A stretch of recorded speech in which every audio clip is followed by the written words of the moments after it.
खुलुमबाय बेयो बड'लेण्ड इंखं टेलिभिजन दिनै 10 आगस्ट 2022 बृहस्पतिबार खालि सानसेनि बरादखौ नोंथांमोननि खाथियाव लाबोदों आं सदानन्द दैमारिया।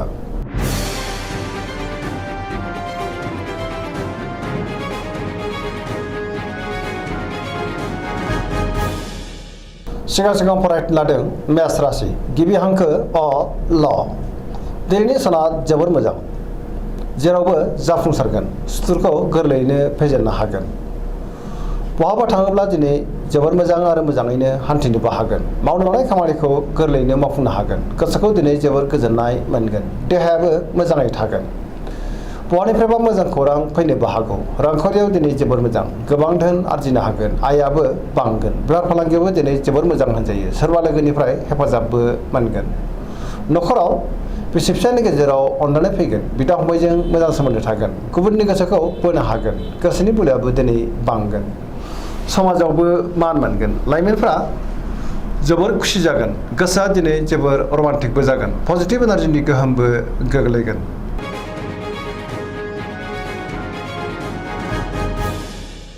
वृष राशि गिबि हांखो इ उ ब।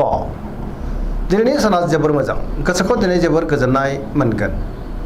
गोसोनि बोलोआ बांगोन। मावनो लानाय खामानिखौ थि समावनो मावफुंनो हागोन। सिगांनि बबेबा आद्रा खामानियाबो मावफुंजागोन। माबा मोनसे मोजां खौरां मोननो हागौ। समाजाव मान मोनगोन। रांखावरियाव दिनै जोबोर मोजां, गोबां धोन आरजिनोबो हागोन। बेफार फालांगियाव जोबोर मोजां, आयाबो बांगोन। न'खराव बिसि फिसायनि गेजेराव अनलायनाय फैगोन। देहाया दिनै मोजाङैनो थागोन। गुबुननि हेफाजाबखौबो थोजासे मोनगोन। जायखि खामानि मावा मानो मोनफ्रोमबो खामानिखौनो दिनै गोरलैयैनो मावफुंलांनो हागोन। सोरबा लोगोनिफ्राय हेफाजाबबो मोननो हागौ। गोसोनि साननायफोरा दिनै मोगथाङाव जाफुंगोन। पजिटिभ साननो रोंगोन आरो पजिटिभ एनार्जिनि गोहोमबो गोग्लैगोन। गोथों आरो गोग्गो साननो रोंगोन। गियाननि आंखाल जानाय नङा।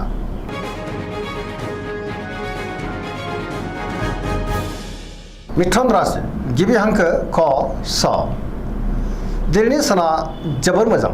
पजिटिभ एनार्जिनि गोहोम गोग्लैगोन। मोनफ्रोमबो बिथिङाव सांग्रां जानो रोंगोन। गियाननि आंखाल जानाय नङा। गोसोखौ दिनै जोबोर गोजोननाय मोनगोन। गोसोआ जोबोर खुसिबो जागोन। देहाया दिनै मोजाङैनो थागोन। रांखावरियाव मोजां, गोबां धोन आरजिनो हागोन। बेफार फालांगियावबो दिनै जोबोर मोजां मुलाम्फा मोनगोन। न'खरावबो अनलायनाय फैगोन। समाजाव मान मोनगोन। गोसोनि साननायफ्रा जाफुंगोन। मावनो लानाय खामानिखौ थि समावनो मावफुंनो हागोन। सिगांनि बबेबा आद्रा खामानियाबो दिनै मावफुंजानो हागौ। सोरबा लोगोनिफ्राय थोजासे हेफाजाबबो मोनगोन। सोरजोंबा बाख्नाय जानोबो हागौ। गुबुनजों मोजां सोमोन्दो लाखिनो रोंगोन। पजिटिभ एनार्जिनि गोहोम गोग्लैगोन।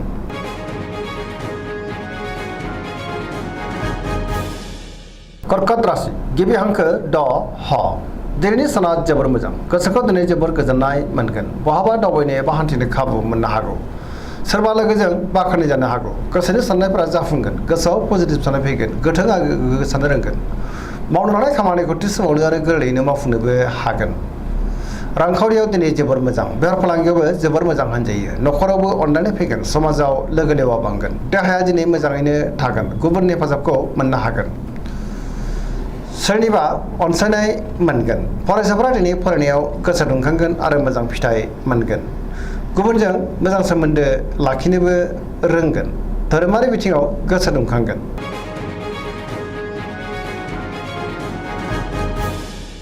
सिंह राशि गिबि हांखो म ट। दिनैनि साना जोबोर मोजां। गोसोआव पजिटिभ साननाय फैगोन। गोथों आरो गोग्गो साननो रोंगोन। गियाननि आंखाल जानाय नङा। मावनो लानाय खामानिखौ थि समावनो आरो गोरलैयैनो मावफुंनोबो हागोन। सिगांनि बबेबा आद्रा खामानिखौबो दिनै मावफुंनो हागोन। सोरबा लोगोनिफ्राय हेफाजाबबो मोनगोन। समाजाव लोगो लेवा बांगोन। रांखावरियाव दिनै जोबोर मोजां। अब्लाबो नाथाय खरसायाबो बांगोन। मोननो गोनां धोनखौ मोननो हागोन। बेफार फालांगियावबो दिनै जोबोर मोजां मुलाम्फा मोनगोन। गोसोनि साननायखौ दिनै गुबुननो फोरमायनो हागोन। न'खराव अनलायनाय फैगोन। बिदा फंबायनि हेफाजाबखौ मोननो हागोन। समाजाव मान मोनगोन। गुबुनजों अनजासे गारगोन। देहायाबो दिनै मोजाङैनो थागोन। बयजोंबो मोजां सोमोन्दो लाखिनो हागोन। मोजां खामानियाव दिनै आखाइ होजेननो हागोन। गोसोआ दिनै जोबोर खुसिबो जागोन।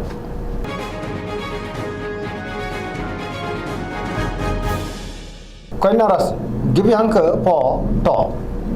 दिनैनि साना जोबोर मोजां बयजोंबो मोजां सोमोन्दो लाखिनो रोंगोन गोसोआव पजिटिभ साननाय फैगोन गोथों आरो गोग्गो साननो रोंगोन गियाननि आंखाल जानाय नङा रांखावरियाव दिनै जोबोर मोजां नाथाय अब्लाबो खरसायाबो बांगोन बेफार फालांगियाव जोबोर मोजां मुलाम्फा मोनगोन देहायाबो दिनै मोजाङैनो थागोन गोबां मुंदांखा सुबुंजों लोगो मोनज्लायनो हागौ न'खरावबो अनलायनाय फैगोन गोबां खामानियाव दिनै मुखुब थागोन सोरजोंबा बाख्नाय जानो हागौ गोसोखौ दिनै जोबोर गोजोननाय मोनगोन पजिटिभ एनार्जिनि गोहोमबो गोग्लैनो हागौ लाइमोनफोरनि गोसोआ दिनै जोबोर खुसि जागोन आरो बहानिफ्रायबा मोजां खौरांबो फैनो हागौ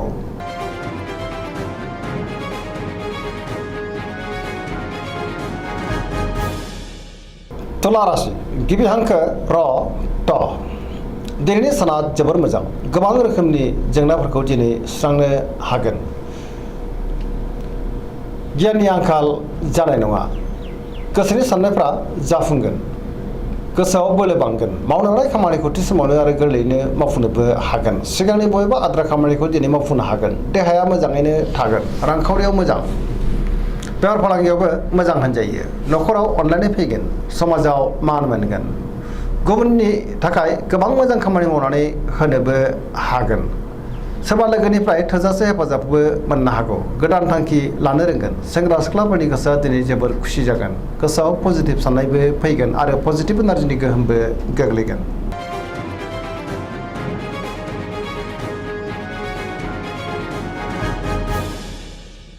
वृश्चिक राशि गिबि हांखो न स दिनैनि साना जोबोर मोजां बयनिबो अनसायनाय मोनगोन गुबुननि गोसोखौ दिनै गोरलैयैनो बोनो हागोन गोसोआव पजिटिभ साननाय फैगोन समाजाव लोगो लेवा बांगोन गोथों आरो गोग्गो साननो रोंगोन गियाननि आंखाल जानाय नङा मावनो लानाय खामानिखौ थि समावनो आरो गोरलैयैनो मावफुंनोबो हागोन गुबुननिफ्राय थोजासे हेफाजाबबो मोनगोन गोसोनि साननायफोरा दिनै मोगथाङाव जाफुंगोन गोसोनि बोलोआबो बांगोन समाजावबो मान मोनगोन न'खराव बिसि फिसायनि गेजेराव अनलायनाय फैगोन रांखावरियाव दिनै जोबोर मोजां नाथाय अब्लाबो खरसायाबो बांगोन बेफार फालांगियाव दिनै जोबोर मोजां मुलाम्फा मोनगोन देहाया मोजाङैनो थागोन गुबुननि हेफाजाबबो मोनगोन फरायसाफोरा दिनै फरायनायाव गोसो दुंखांगोन आरो मोजां फिथाइ मोननोबो हागोन लाइमोनफोरा जोबोर रमान्टिक जागोन आरो गावबा गावनि गोसोनि साननायखौ फोरमायलायनो हागोन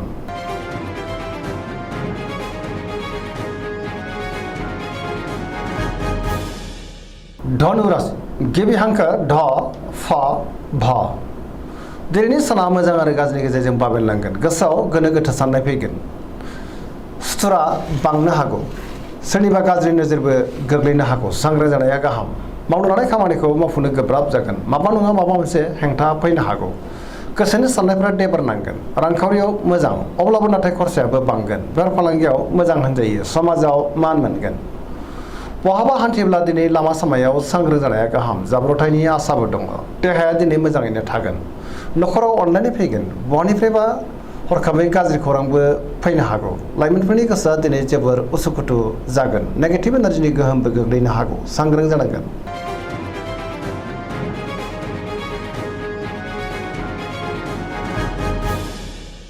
मकर राशि गिबि हांखो ख ज दिनैनि साना जोबोर मोजां गोसोनि साननाया जाफुंगोन मावनो लानाय खामानिखौ थि समावनो आरो गोरलैयैनो मावफुंनोबो हागोन रांखावरियाव दिनै जोबोर मोजां अब्लाबो नाथाय खरसायाबो बांगोन बेफार फालांगियाव जोबोर मोजां होनजायो गुबुनजों मोजां सोमोन्दो लाखिनोबो रोंगोन गोदान खामानियाव दिनै आखाइ होजेननोबो हागोन आरो जागायजेननोबो हागोन न'खराव दिनै अनलायनाय फैगोन बिदा फंबायनिफ्राय थोजासे हेफाजाबखौ मोनगोन सेंग्रा सिख्लाफ्रा गावबा गावनि गोसोनि साननायखौ फोरमायलायनो हागोन आरो बहानिफ्रायबा मोजां खौरांबो फैनो हागौ फरायसाफ्रा दिनै फरायनायाव गोसो दुंखांगोन आरो मोजां फिथाइ मोनगोन पजिटिभ एनार्जिनि गोहोमबो गोग्लैगोन धोरोमारि बिथिङावबो दिनै गोसो दुंखांगोन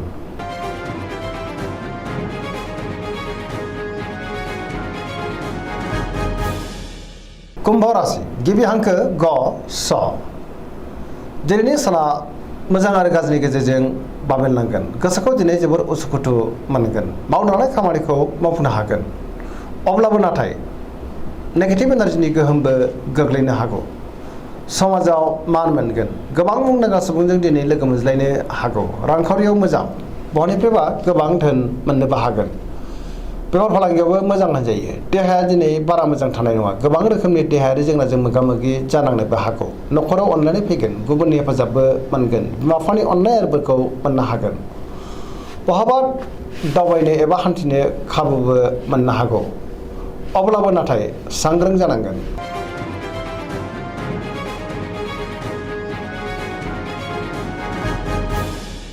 मीन राशि गिबि हांखो ड स दिनैनि साना जोबोर मोजां गुबुननि थाखाय गोबां मोजां खामानि मावनानै होनो हागोन गोसोआव पजिटिभ साननाय फैगोन गोथों आरो गोग्गो साननो रोंगोन गोसोनि बोलोआबो बांगोन गावनि गोसोनि साननायखौ दिनै गुबुननो फोरमायनोबो हागोन देहाया मोजाङै थागोन रांखावरियाव मोजां बेफार फालांगियावबो दिनै जोबोर मोजां न'खरावबो अननानै फैगोन सोरजोंबा बाख्नाय जानो हागौ लाइमोनफोरनि गोसोआ दिनै जोबोर रमान्टिक जागोन आरो गावबा गावनि गोसोनि साननायखौ फोरमायलायनोबो हागोन